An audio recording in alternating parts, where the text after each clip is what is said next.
Here with us to discuss competing demands of the G20 is CBS News foreign affairs analyst Pamela Falk. Thanks for being with us. Sure, Let's Callie. start with the most recent news this morning. President Obama and Russian President Dmitry Medvedev's meeting in their joint statement that they released together. What's the significance here?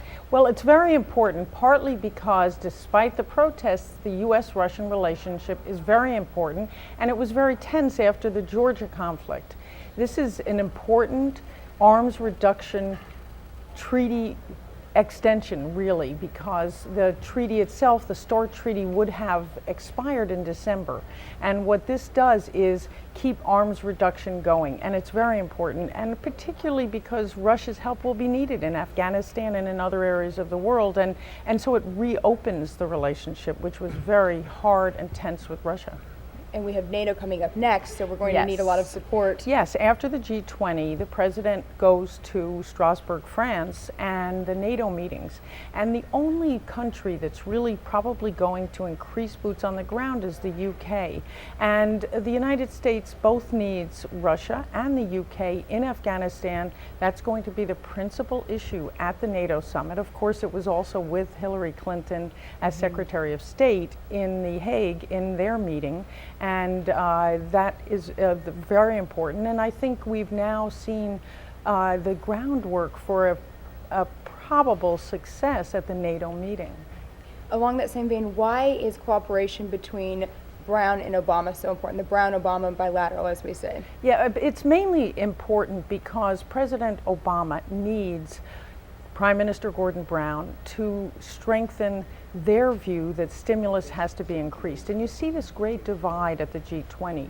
The US and the UK together want more stimulus money into the global economy. China's resistant, Russia's resistant. And on the other side, you have the European community, which includes France and Germany, and they both want more regulation. They want some kind of global regulatory body. And that's not going to happen, but it's likely, since we've seen partly the communique, at least the draft communique come out, that there will be some kind of compromise between those two positions. And we know that Nicolas Sarkozy, president of France, Yes. has even threatened to walk from the G20 if there isn't greater regulation accomplished. How likely is that to happen? That's very unlikely. Sarkozy is very unpopular back at home. He is most likely trying to appeal to his audience, and they want this not to happen again, this great global downturn.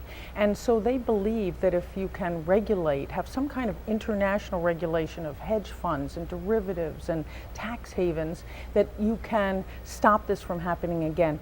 There will be a strengthened international oversight committee. So I think you're going to see some success out of that. I don't think you'll see Sarkozy walk. And why are these other countries so opposed to stimulus programs that, like Obama has implemented? Well, the biggest issue on the G20 in a real way is U.S. and China. And President Obama did meet this morning with the Chinese leader, Hu Jintao. And the basic idea here is that the United States has to reassure China that there won't be inflation in the United States, and that is because China holds $700 billion worth of U.S. Treasury obligations, and they don't want that to devalue. And they're concerned that this influx of cash is going to devalue that. Right. They also believe that they've been careful about their economy. The international economic downturn, as the president of Brazil, Lula, said, was created by white men with blue eyes. They believe that this really was created by the United States, and so they don't see why they should put money in. There'll probably be some compromise on that front too. Now finally, we're seeing these images of thousands of protesters Absolutely. in London. What's the significance there, and what is it they're demonstrating against? Well, this is basically the same protesters or similar protesters that have gone to climate change protests and International Monetary Fund. And the basic idea here is that those are organizations, well, at least the IMF is an organization that favors the rich countries.